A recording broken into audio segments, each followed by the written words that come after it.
Shalom à toutes et à tous, vous les bien-aimés dans le Seigneur.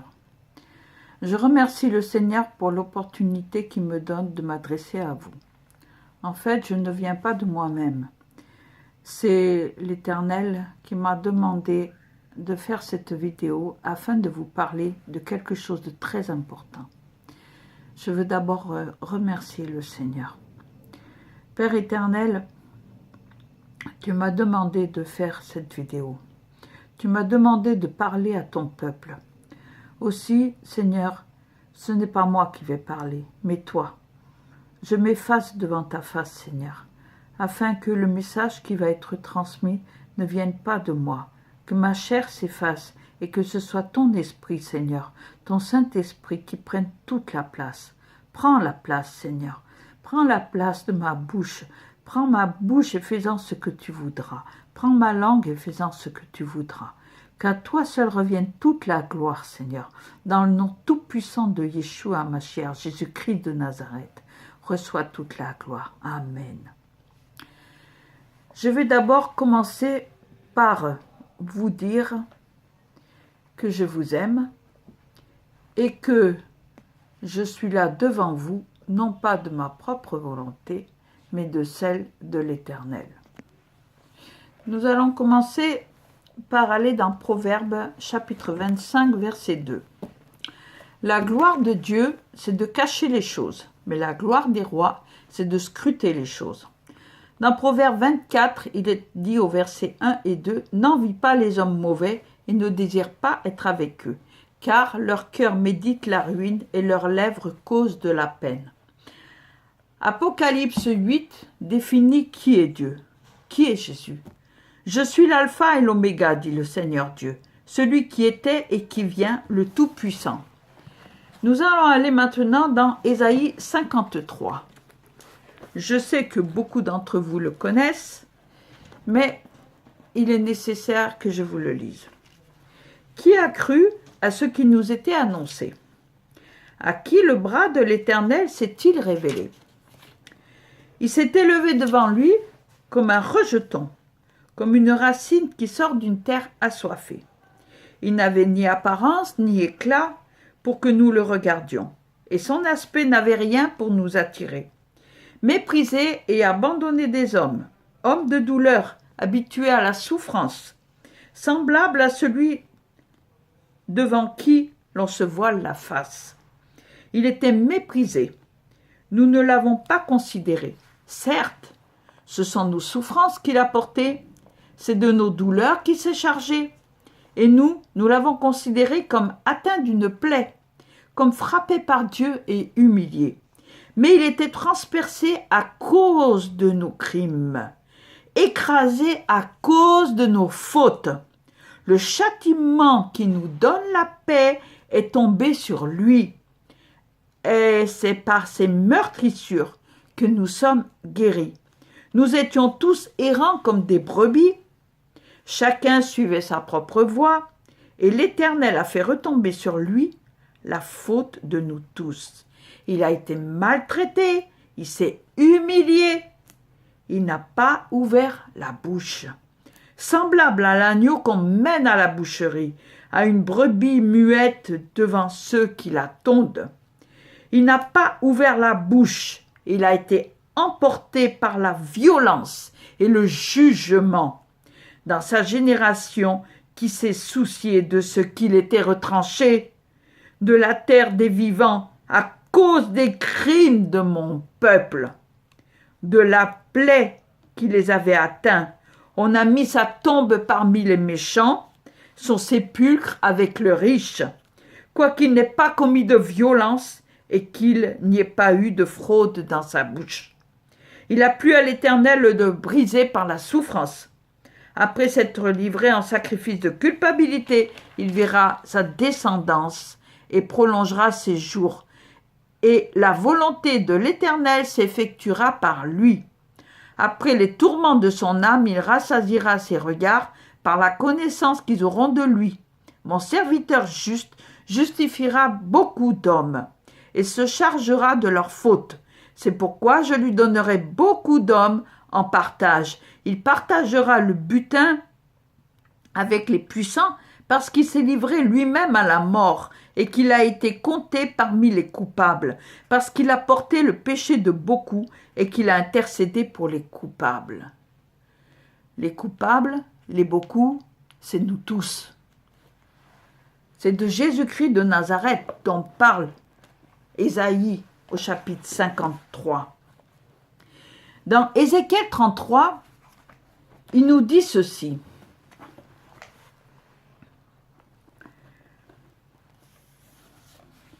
Oh là là.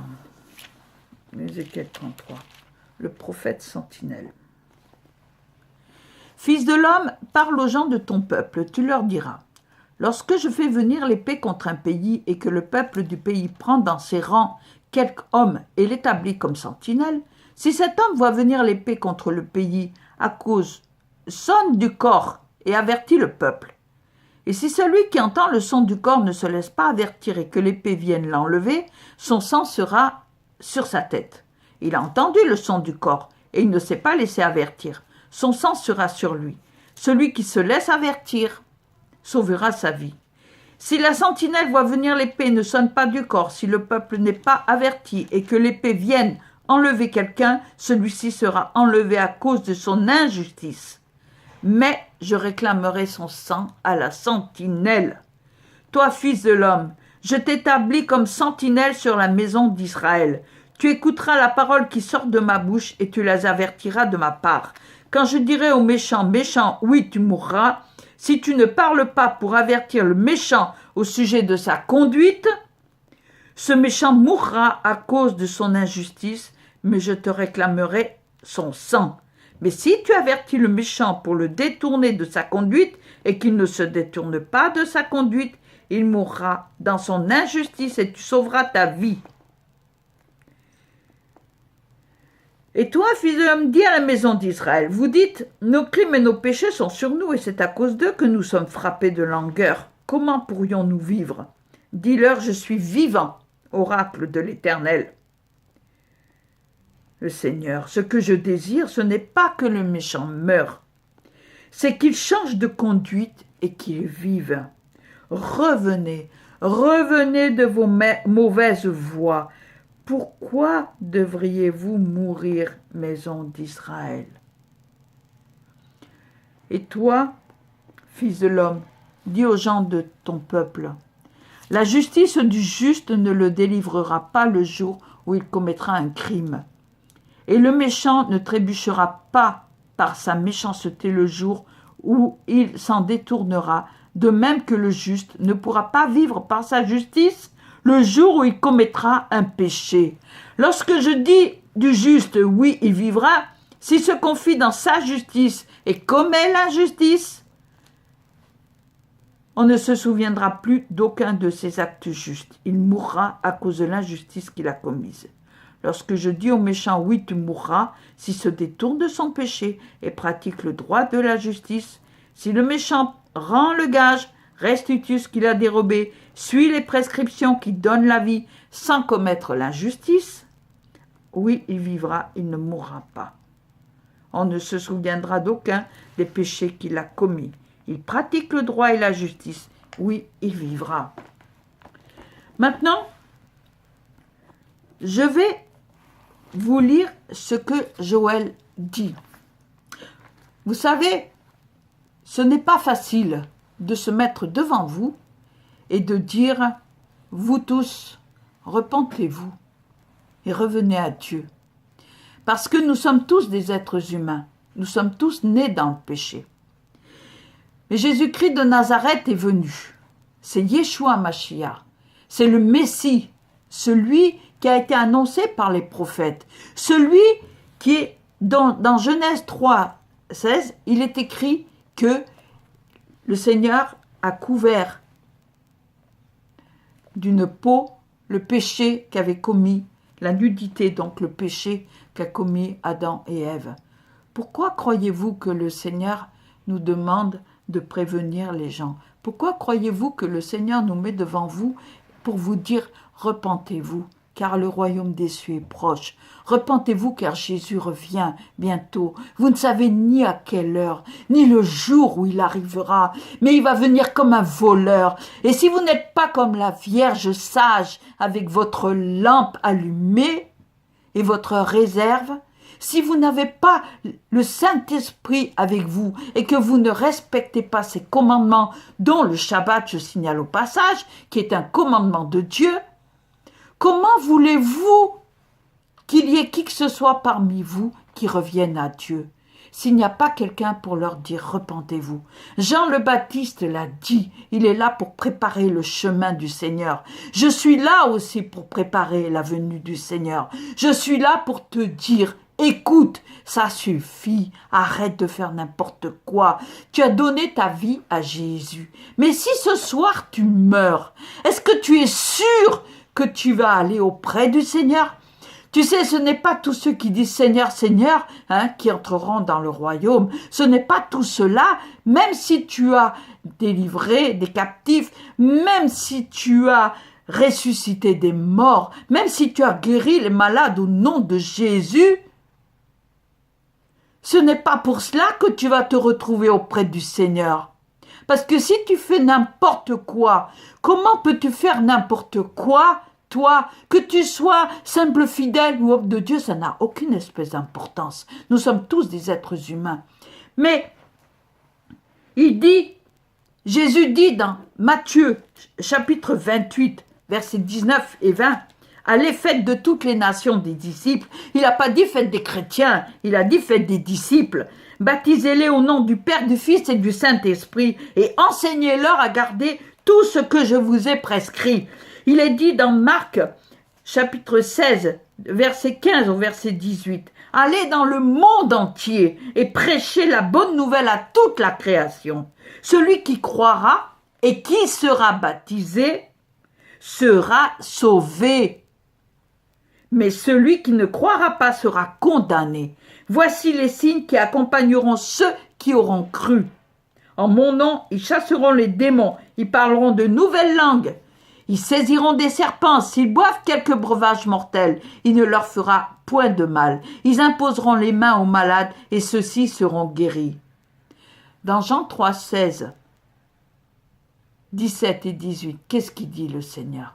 « Car Dieu a tant aimé le monde qu'il a envoyé son Fils unique, afin que quiconque croit en lui ne périsse point, mais qu'il ait la vie éternelle.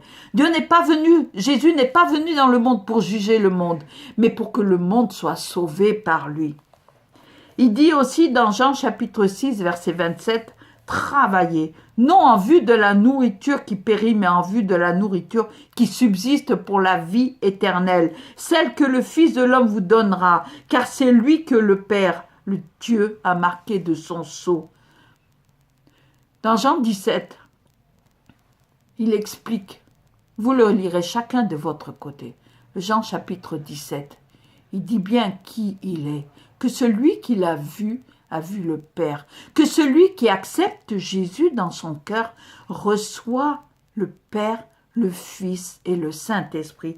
Dans Joël chapitre 3, il dit bien qu'il va y avoir l'esprit, les fusions de l'esprit. Tiens, je vais vous le lire. Joël chapitre 3.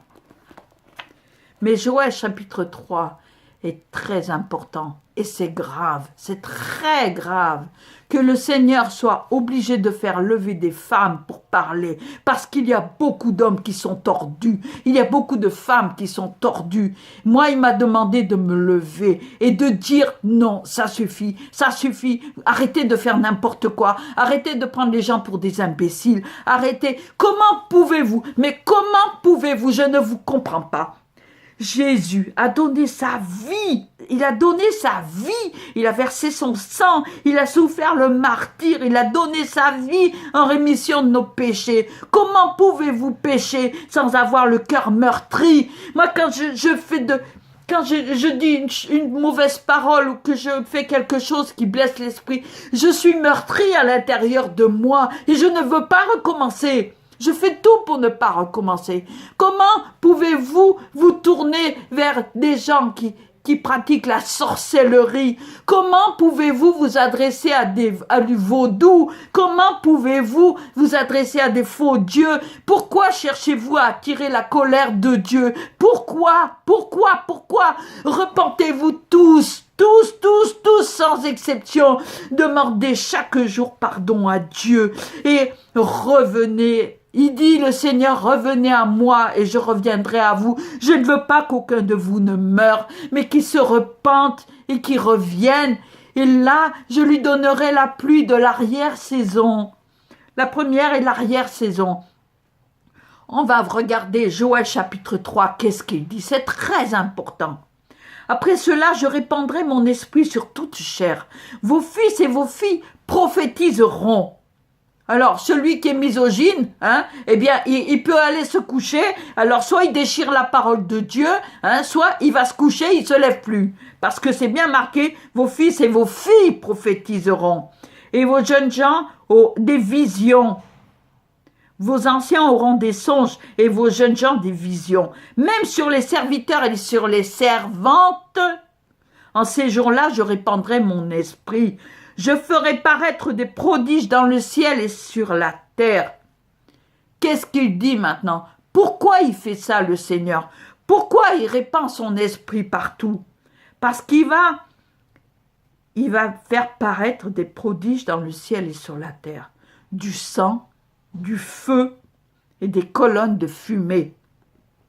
Le soleil se changera en ténèbres, la lune en sang, avant l'arrivée du jour de l'Éternel, de ce jour grand et redoutable. Alors quiconque invoquera le nom de l'Éternel sera délivré. Au nom de Jésus, nous prions au nom de Jésus, nous demandons pardon au nom de Jésus, nous nous couvrons du sang de Jésus, nous buvons le sang de Jésus, nous refusons tout péché, toute tentation au nom de Jésus.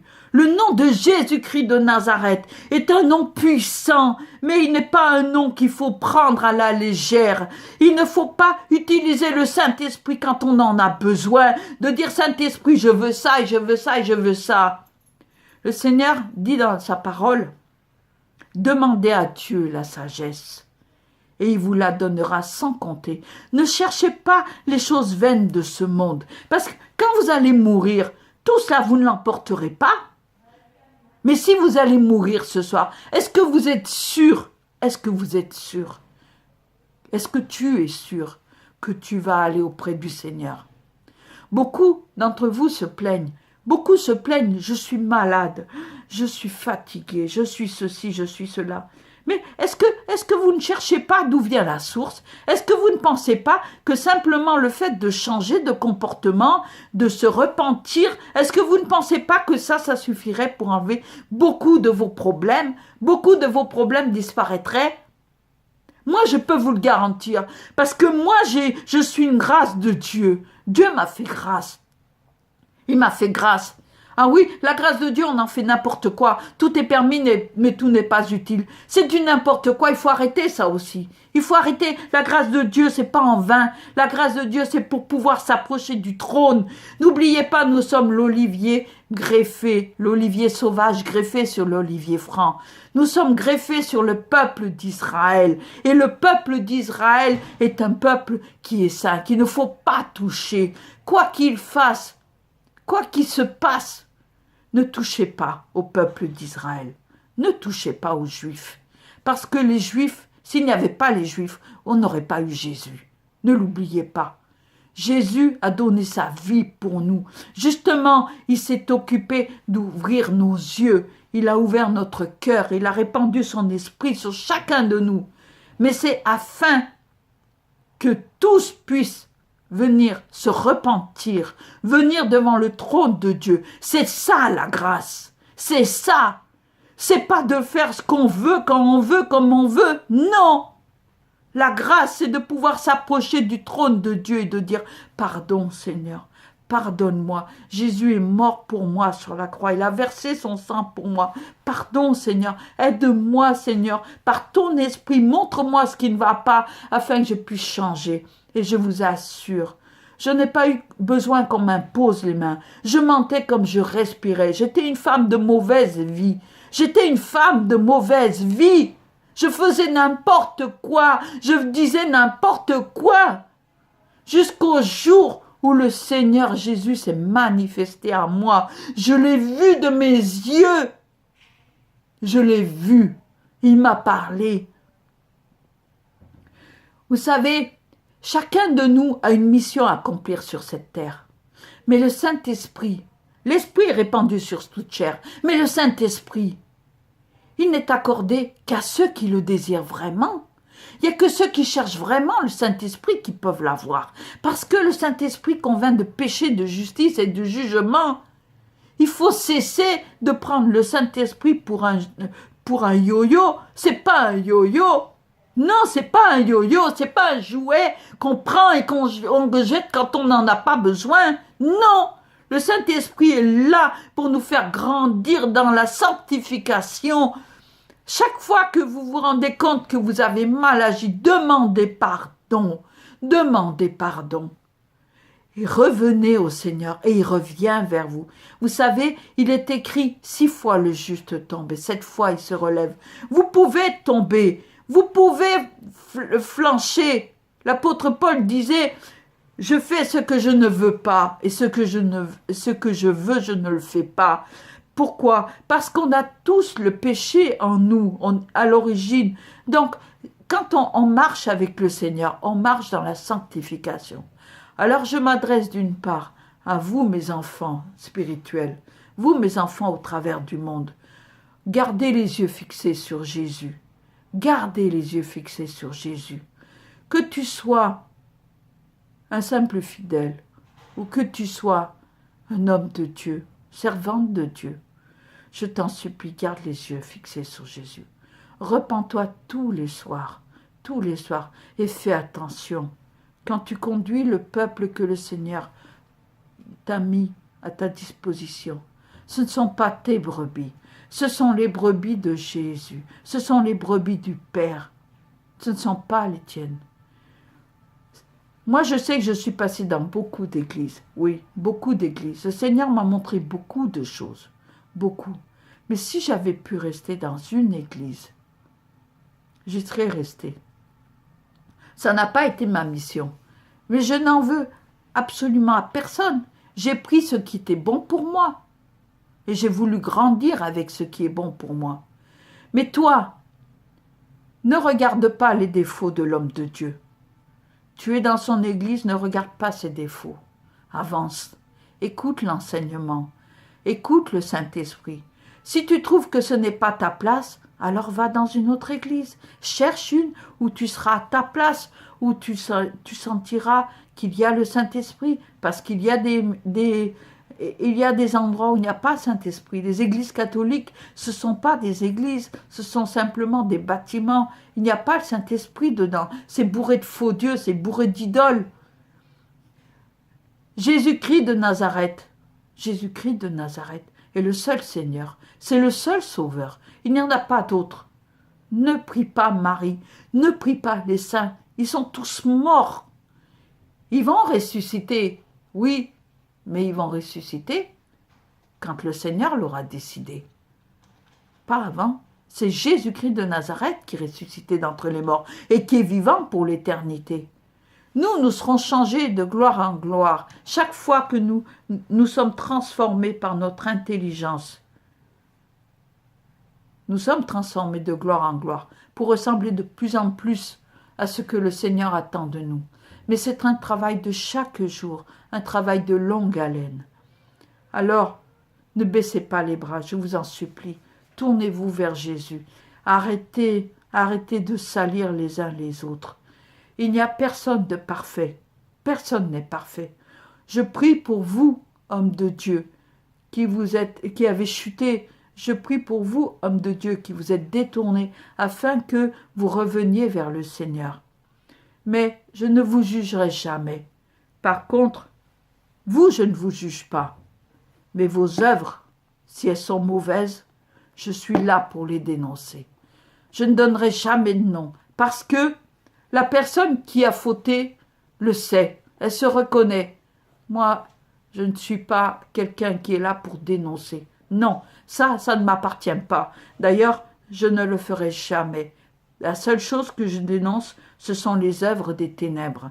Et les œuvres des ténèbres, c'est le mensonge, c'est la manipulation, c'est donnez-moi, il faut que j'achète ci, il faut que j'achète ça, j'ai besoin d'argent. C'est ça la manipulation. C'est de la manipulation mentale. C'est l'évangile de prospérité. L'évangile de prospérité, il ne faut pas la prêcher.